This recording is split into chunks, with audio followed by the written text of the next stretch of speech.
आप देख रहे हैं बीजापुर समय, मैं आपके साथ खलील कलादगी।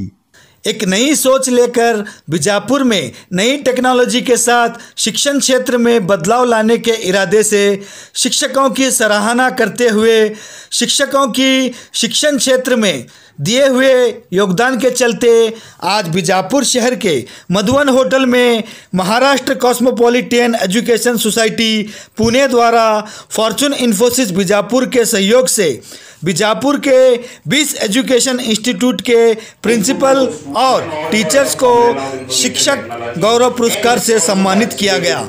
इस मौके पर MCE सोसाइटी पुणे के president doctor PA Inamdar, PAI college of वेदा के प्रिंसिपल प्रोफेसर ऋषि आचार्य और फॉर्चून इन्फोसिस के डॉक्टर मुंशी के अलावा कई एजुकेशनल इंस्टीट्यूट के जिम्मेदारान थे मौजूद।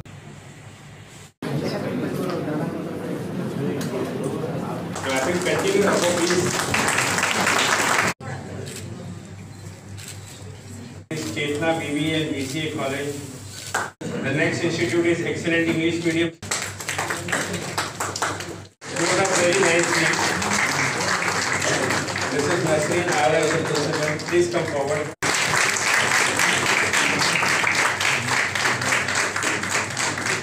Next school is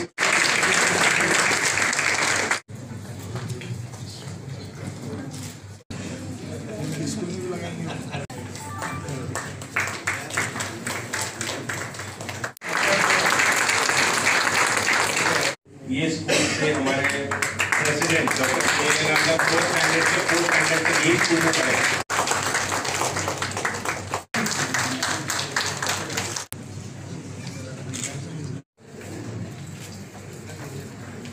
This is a hope like we will be creating a revolution in coming years.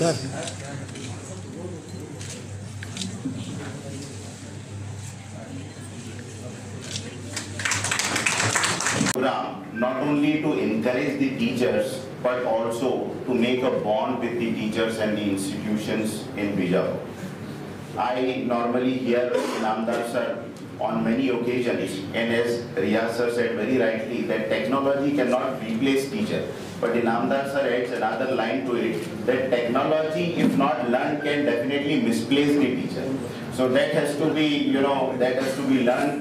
In this program the idea to bring technology to you is so that you can understand how this technology is going to make the changes in our education system, how technology can foster better education to the even rural schools. तालीम के मैदान में एक नई सोच को आगे बढ़ाने के लिए, एक नए तरीक़ेकार को आगे बढ़ाने के लिए और ऐसे आगे बढ़ने की कोशिश कर रहे लोगों को सपोर्ट करने के लिए आए हुए सभी तालीम के मैदान के जिम्मेदार। मैं पुणे गया हूँ लेकिन हूँ बीजापुर वाला।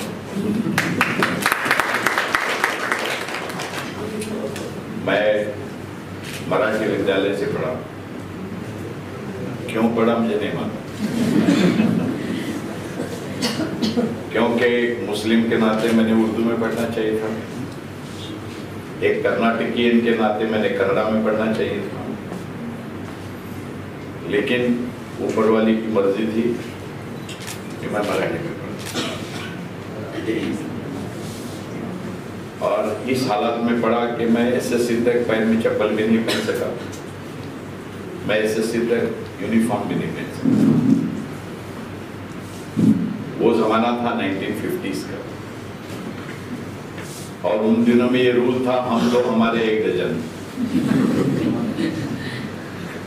और इनकम 100 रुपए, और अभी का रूल है हम दो हमारा एक इनकम 1 लाख रुपए। तो ऐसे हालात में हम लोगों ने तालीम, हमारे ऐसे बदतर हालात में भी हमारे सर पे हाथ रखा और ये कहा कि बेटा तुम छलांग लगा सकते हो। और मुझे मालूम नहीं था कि छलांग किसको बोलते, लेकिन हमने छलांग उनके कहने पे लगा दी। तो ये टीचर का पावर होता है, लेकिन तरीक़ेकार जो बदल गया है और उसको हम लोगों को समझना पड़ेगा। और पुणे यहाँ से मैं गया 15 रुपए लेकर,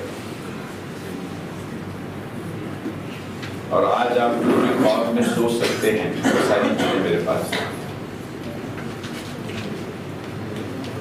और आमतौर पे यहाँ के लोगों की एक सोच है कि अगर आदमी को पैसे वाले बनना है तो सीधे रास्ते से बन नहीं सकते। हकीकत में वो सच्चाई नहीं है। अच्छे तरीके से भी आप ताकत वाले, दिमाग वाले बन सकते हैं और वो अच्छा तरीक़ेकार भी है। और जो लोग ये सोचते हैं कि दूसरे तरीके से ही आगे बढ़ सकते हैं, तो उनको ये भी जानना ज़रूरी है कि आगे बढ़ने के बाद में एंजॉय करने के पहले वो अंदर रहते हैं। तो उन्होंने इसलिए वो भी रास्ता इख्तियार नहीं करना चाहिए।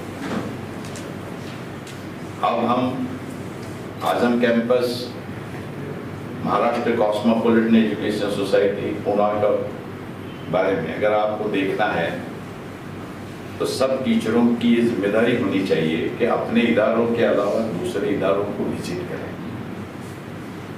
आमतौर पे एक साड़ी या एक सूट का कपड़ा लेने के लिए 11 दुकान हम जाते हैं। अलग अलग ढंग से, ये एंगल से, प्राइस के एंगल से, कलर के एंगल से, दूसरों के एंगल से, तीसरों के एंगल से देखते हैं। और जहाँ पे 50 पीढ़ी पढ़ने वाली है, उन तालीमी इदारों को शुरू करने के लिए या उसको चलाने के लिए हम एक भी दूसरे जगह नहीं जाते। अपने एक जोड़ कपड़े 6 महीने के लिए चलते हैं तो इतनी तकलीफ उठाते हैं, और जहाँ पीढ़ियों से पीढ़ियाँ चलने वाली हैं उनको आगे बढ़ाने के लिए जो चीज़ों की ज़रूरत होती है उनको देखने के लिए हम कम कोशिश करते हैं। मेरी आपको रिक्वेस्ट है, Azam campus, Maharashtra cosmopolitan education society, जहाँ पर 27,000 बच्चा पढ़ता है और उसमें से 16,000 झुग्गी झोपड़ी का बच्चा है। मैं इसलिए कह रहा हूँ कि जब मैं कुछ बोलूँगा तो आपको ऐसा लगेगा इनामदार साहब पुणे से आए और अमेरिका और लंदन की तालीम की बातें करके निकल के चले गए। हमारे बीजापुर वालों का लेना देना क्या है उससे? हम तो गरीब बच्चों को साथ में पढ़ाते हैं। 16,000 झुग्गी झोपड़ी का बच्चा है और फर्स्ट स्टैंडर्ड में ऑनलाइन है।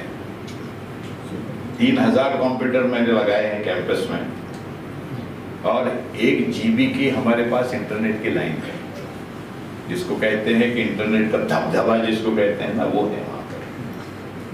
और ये बच्चे क्या कर रहे हैं ऋषि ने नहीं बताया, तो ऋषि को ये बताना था कि ये बच्चे जो आप लोगों ने इंजीनियरिंग कॉलेज में जाके सीखा है वो 7वीं के पहले पूरा कर रहे हैं। उन्होंने जितने भी डिस्क्रिप्शन दी, ये कर रहे हैं, ये कर रहे हैं, ये कर रहे हैं, ये 7वीं के पहले के बच्चे हैं।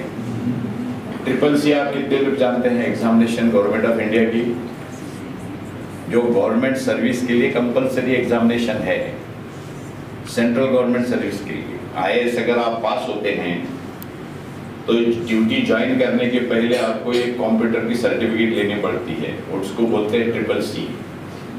और हमारे पास हमारे कैंपस में 7वीं के पहले 2,000 बच्चे वो एग्जामिनेशन पास हैं। और स्टेट गवर्नमेंट के सर्विस के लिए भी कंप्यूटर की एक ऑफिशियल एग्जामिनेशन है, जैसा SSC बोर्ड की एग्जाम होती है, इसी तरीके से कंप्यूटर की एग्जामिनेशन है। हर स्टेट में उसको कंपलसरी किया है। महाराष्ट्र में उसको MSCIT कहते हैं।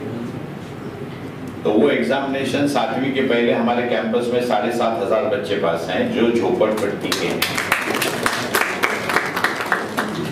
गरीबी अपनी जगह अच्छी है कि बुरी है, इस पे मैं नहीं बोल सकता हूँ, लेकिन गरीबी से बाहर निकलने की कोशिश नहीं करना ये गुनाह है।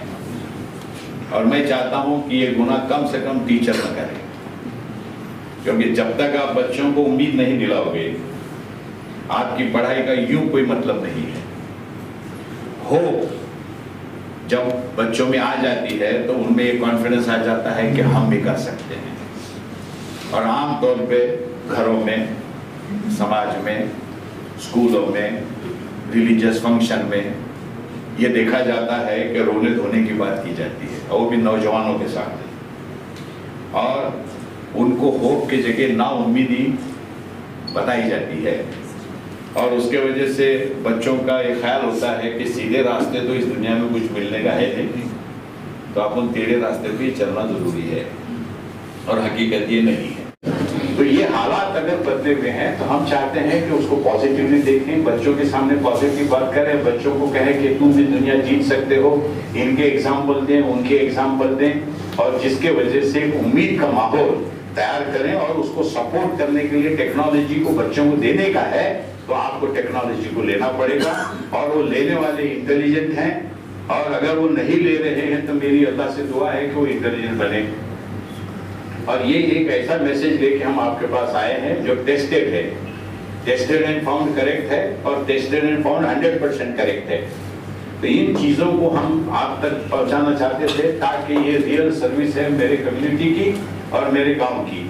और यही फिलॉसफी को आगे बढ़ाने के लिए मैंने ऋषि से रिक्वेस्ट की थी कि आप जाइए बीजापुर में, और वहाँ पर यहाँ के टीचरों को, यहाँ के एजुकेशन इंस्टीट्यूशन के लोगों को, और जो भी साहिब हैसियत और साहिब बाल हैं उनको इस नए बदले हुए हालात के तहत बच्चों को सपोर्ट भी अगर करना है तो किस तरीके से किया जाए, इसका एहसास दिलाने के लिए ये प्रोग्राम को हमने यहाँ पे रखा हुआ है।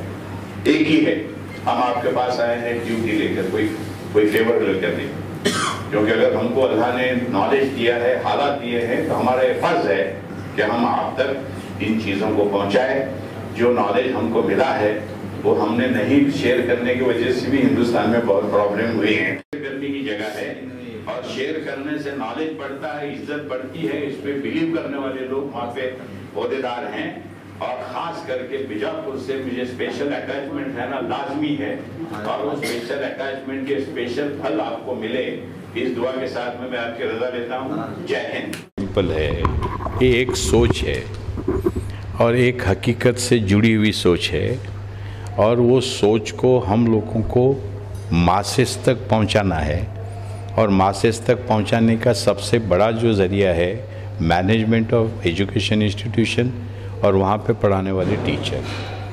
हमको ये बात से उनको कन्विंस करना है कि एक गरीब से गरीब बच्चे का भी टैलेंट वही होता है जो अमीर से अमीर बच्चे का होता है। साथ साथ में टेक्नोलॉजी, कंप्यूटर कहिए, मोबाइल कहिए, हम लोगों ने जो कुछ भी दूसरे इंटरनेट के साथ में चीज़ें लाई हैं उनका यूज़ मासेस तक किस तरीके से पहुंचाया जाए। अगर मैं आपको ये कहूँ कि आने वाले दिनों में लिखना किसको बोलते ये भी नहीं मालूम रहेगा, क्योंकि सिर्फ टाइपिंग चलेगा। अभी आप मोबाइल हाथ में ले रहे हैं, कंप्यूटर हाथ में ले रहे हैं, लिखते क्या कुछ? क्या करते हैं? क्या करते हैं? आप अपने मैसेजेस भेज रहे, डिटेल्स भेज रहे। इसके वजह से आज से 2-4 साल में ब्लैक बोर्ड एंड चाक सालार जंग में नजर आएंगे। लिखना ऑटोमेटिकली बंद होगा। जो आप बचपन में कितने साल तक अच्छी खुशकस्ती वगैरह किए, क्या हो गया आज उसका? क्या हुआ आज? कुछ नहीं उसका use, because things are changing and we have to accept that change.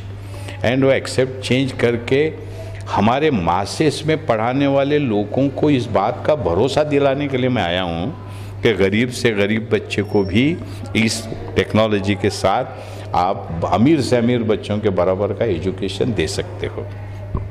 और वो देखने के लिए मैं उनको बुला रहा हूँ कि जिस दिन हमारे पास आएंगे और वहाँ पे एक बच्चा बेहतरीन बोलेगा, बेहतरीन कंप्यूटर चला के बताएगा, और उसको पूछेंगे अब्बा जान क्या करते बेटे? बेकरी में काम करते हैं। अब्बा जान क्या करते बेटे? हाथ गाड़ी लगाते हैं। ये मैं क्यों बता रहा हूँ? वो बच्चे को इनकरेज करने के लिए, वो बच्चे को डिस्करेज करने के लिए नहीं, उनके माँ बाप को इनकरेज करने के लिए। क्योंकि एक ऐसी इम्प्रेशन है, कोई भी बड़ा काम, हिस्टोरिकल काम ये बड़े लोग ही कर सकते हैं, छोटे लोग नहीं कर सकते। हमारा ये मानना है कि ये इम्प्रेशन को हमको निकालने की वजह ये है कि इन्फीरियरिटी कॉम्प्लेक्स को निकालना है। इन्फीरियरिटी कॉम्प्लेक्स के वजह से बहुत से लोग अब कोशिश ही नहीं करते, बंद कर देते हैं कोशिश करना। आप जो शिक्षा प्रदान कर रहे हैं, जो स्लम मतलब झुग्गी झोपड़ी में जो रहने वाले बच्चों को, जिन बच्चे लगभग आप 16,000 का आंकड़ा बताया था, यस, क्या वही दिशा पर बीजापुर में भी उस तरह के संस्थान? वही करने के लिए तो आपको पहले टीचरों को जिनके थ्रू ये बच्चों तक पहुंचाना है उनको तो पहले बदलना पड़ेगा, उनकी सोच को बदलना पड़ेगा, उनको ट्रेनिंग देना पड़ेगा। बच्चे तो रेडी हैं, बच्चों का टैलेंट तो कुछ कम नहीं हुआ है। अपॉर्चुनिटी देने के लिए टीचरों को हमको तैयार करना है, मैनेजमेंट का उनको टीचरों को सपोर्ट लगेगा, क्योंकि टीचर कितना भी चाहे जब तक मैनेजमेंट उनको अलाउ नहीं करता। और मैनेजमेंट कौन है? मैनेजमेंट सीनियर लोग हैं जो टेक्नोलॉजी से जुड़े हुए नहीं हैं, पावर उनके पास है। हमारा पूछने का मकसद ये है कि आपका शुरुआती दौर बीजापुर से शुरू हुआ, यहाँ से आप जाकर तालीम यहाँ से आपकी शुरू हुई, फिर आप महाराष्ट्र में आपका अच्छा नाम है, तो सोचने वाली ये बात है कि पीए इनामदार कॉलेज बीजापुर में क्यों नहीं हो सकता? तो आज कॉलेज खोलने की ज़रूरत नहीं है, टेक्नोलॉजी के ज़रिए कॉलेज नहीं खोलते हुए उससे 1000 टाइम ज़्यादा बच्चों को पढ़ा सकते हैं। वही तो मैसेज मैं लाया हूँ। अभी हो रहा है क्या, समझो मैं कॉलेज खोलना डिसीजन लेता हूँ, ज़मीन 2 साल, बिल्डिंग प्लान बना रहे 1 साल, बिल्डिंग प्लान बन गया, बिल्डिंग बना रहे 2 साल, फर्नीचर लाए, फिक्चर लाए, परमिशन 3 साल, और पहली में मैंने बच्चे लिया 50, 10 साल के बाद में 10वीं में 25 पास हुए, 17 साल में 25 बच्चे अपने एसएससी पास किए। एक तरफ ये नई चीज़ हो सकती है, दूसरी तरफ हज़ारों स्कूल खुले हुए हैं, टीचर हैं, बच्चे हैं, बिल्डिंग है, पानी है, परमिशन है, और उनको टेक्निकल नॉलेज नहीं मिल रहा है। लेकिन बीजापुर वालों को तो पीए इनामदार कॉलेज चाहिए था। आप सब पीए इनामदार कॉलेज वर्चुअल आने की कोई ज़रूरत नहीं है, ये सोच भी अगर आई और वो सपोर्ट नहीं, ये हो सकता है, यही कहने के लिए आया हूँ मैं, ये हो सकता है विदाउट स्पेंडिंग एनीथिंग। एक जो यहाँ पे जो स्कूल हैं उनको ताकत देना 6 महीने में रिजल्ट, और नए स्कूल को बनाना 10 साल का प्रोग्राम। मतलब यहाँ के टीचरों को मोटिवेशन किया जाएगा, टीचरों को मोटिवेशन, और मैनेजमेंट को हम चाहते हैं कि उनको एनकरेज करें कि इसको ऑप्ट करें। ऐसे कौन से संस्थान आप आइडेंटिफाई किए अभी तक? वो तो हो रहा है, वो हो रहा है। अभी तो सम्मान तो के 20 संस्थानों को, तो ये सबको बुलाया जाएंगे, इनको बुलाया जाएगा, इनको वहाँ पे भरोसा दिल, आँख से उनको देखें। भाषण से सुनने का एक अलग मामला है, आँख से देखने के बाद में जो भरोसा होता है वो एक अलग मामला है। वो कॉन्फिडेंस हम उनको वहाँ दिखाएंगे कि आप जिस तबके को बढ़ाना चाहते हैं वही तबके की बात यहाँ पे हो रही है, वो देखो और ये हो सकता है, इस पर भरोसा करो, शुरू करो। सपोर्ट वगैरह बहुत छोटी बात है, तैयारी करना, उसके लिए चेंज खुद को लाना ये इम्पोर्टेंट है, और वो अपील करने के लिए मैं यहाँ पर आया हूँ। अगर इन फ्यूचर यहाँ पर आपका किसी से टाइप होता है तो कितने बच्चों को आप शिक्षा देना चाहते हैं? 50 ने हज़ारों बच्चों को। Technology doesn't care. आज मैं बोलूँ कि ऐसी स्कूल खुलने वाली है, बच्चे अपने अपने घर में हैं, टीचर अपने घर में, स्कूल शुरू है, स्कूल है नहीं, ये टेक्नोलॉजी है। तो अभी हम इसमें क्या करने का, 24 स्कूल पे पैसे खर्च करने का? तो ये बदला हुआ। अभी आप 1 सेकंड में कहाँ भेज रहे हैं? पहले क्या करना पड़ता था? पहले 2 तस्वीरें निकाल के उसके 40 कॉपी निकाल के 45 पेपर वालों को भेजना, ये करना पड़ता था कि नहीं? आज क्या है, फ्रैक्शन ऑफ अ सेकंड में ये आपने कर दिया है। तो ये जो नेक्स्ट स्टेजेस में हो रहा है, हम चाह रहे हैं कि बच्चों के स्टेजेस में इसको लेकर आए। ये शिक्षक गुरु पुरस्कार का ड्रीम क्या है? उस्तादों को जो सम्मानित इनकरेज करना। आमतौर पे समाज ने ये डिसाइड किया है कि टीचरों को क्रिटिसाइज़ करना उनकी ड्यूटी है। हम चाहते हैं कि कुछ लोग ये भी समझ लें कि टीचरों को अप्रिशिएट करना भी उनकी ड्यूटी है। ये चेंज है, और जब तक हम अप्रिशिएट नहीं करेंगे तब तक उनके अंदर मोटिवेशन नहीं आएगा। एक छोटा सा आपके बीजापुर वालों के लिए एक मैसेज, क्या संदेश था यहाँ पे? सीधा संदेश है, बदले हुए हालात में, बदली हुई स्पीड में, बदली हुई टेक्नोलॉजी को हम अपनाएं, ताकि हमारा सारा जो बैकलॉग है हम भर के निकाल सकते हैं, और रोना धोने की बात बंद करें, क्योंकि ये सारी फ़िलॉसफी के ख़िलाफ़ है। मायूसी हम कहते हैं कि कुफ्र है, और हकीकत में बातें जब हम करते हैं वो सिर्फ मायूसी की करते हैं, इसका मतलब हम वही कर रहे हैं जिसकी बात को हमको मना किया गया है। क्या फ्यूचर में बीजापुर वाले पीए इनामदार हॉस्पिटल का सपना देख सकते हैं? क्यों नहीं देख सकते, क्यों नहीं देख, सब देख सकते हैं। सवाल सोच की चेंज का है, और वो सोच की चेंज का पैगाम लेके मैं आया हूँ। तो सपने को तो कामयाब पीए इनामदार ही करेंगे ना? नहीं, मैं सपोर्ट करूँगा, गाइड करूँगा, और यहाँ के लोग उसको कामयाब करेंगे। ये कभी ये फ़िलॉसफी सक्सेसफुल नहीं होती कि मैं वहाँ से आके इनकी फ़िक्र करूँ। यहाँ के लोग जब फिक्र कर रहे हैं तो हम उनको सपोर्ट करेंगे, ये करेक्ट फ़िलॉसफी है, और वही फ़िलॉसफी के तहत सारे मुल्कों में प्रोग्रेस हुआ है। बीजापुर को पीए इनामदार ने क्या दिया है और क्या देना चाहते हैं? बीजापुर को पीए इनामदार साहब ने सोच दी है, और सोच इतनी बड़ी चीज़ होती है कि प्रैक्टिकली उसको इम्प्लीमेंट करने से भी बढ़कर सोच में बदल करना, ये बहुत बड़ी रिक्वायरमेंट है हर सोसाइटी की। और सोच में पहली जो सोच दी है उम्मीद दिलाने की, और ये उम्मीद प्रैक्टिकल सामने रख कर दिलाने की, और फिर देखें सब लोग आगे बढ़ेंगे। यहाँ के शिक्षण इदारों के लिए आपकी क्या राय है? Change the method, change the medium, change the total system. अब तक के उनके कारीगर्दगी से आप संतुष्ट हैं? सीख जीरो से कहाँ तक आए हैं हम? आप जब पढ़ते थे क्या हालात थे और अभी के हालात क्या है? चेंज है, प्रोग्रेस हुआ है, और प्रोग्रेस हुआ है तो वो उस वक्त में सिस्टम कौन सी थी? पुरानी सिस्टम थी। पुराने सिस्टम से अगर इतना चेंज हम लोगों ने लाया है, अब मॉडर्न टेक्नोलॉजी से उससे 1000 टाइम ज़्यादा स्पीड से हम आगे बढ़ सकते हैं।